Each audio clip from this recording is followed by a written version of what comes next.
Hello, welcome to our another blog. অনেক দিন পর আজকে ব্লগ দিচ্ছি, প্রায় 2 মাস পর। একটু ব্যস্ত ছিলাম কাজে। তো আজকে আমরা হাঁটতে বেরিয়েছিলাম, মানে আমি আর নয়না।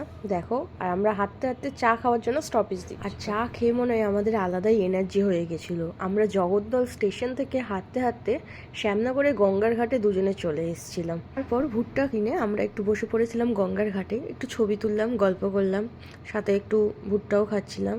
আর এখানে দেখো আমাদের ভুট্টা খাওয়া দেখে এনারাও চলে এসছে আমাদের সাথে ভুট্টা খাওয়ার জন্য। যাই হোক, শেষমেশ নিজেরা একটুখানি খেয়ে এনাদেরকেই দিয়ে দিলাম। আর এদের এত জ্বালাতন করেছে যে লাস্টে আমরা বাধ্য হয়ে উঠেই গেছি, খুব বেশিক্ষণ আর বসতে পারিনি। চলে এসেছি বাড়ির দিকে। আসার সময় আর হেঁটে আসতে পারিনি, তাই ট্রেনেই ফিরেছি দুজনে মিলে।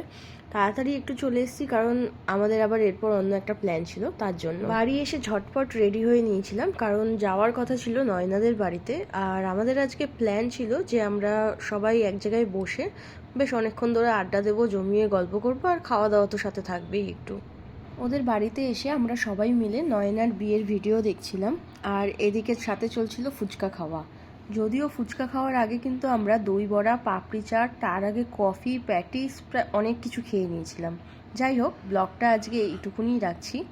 এরপর আমরাও একটু গল্প করে তারপরে বাড়ি চলে যাব। তো দেখা হচ্ছে পরের একটা ব্লগে। Tata, good night.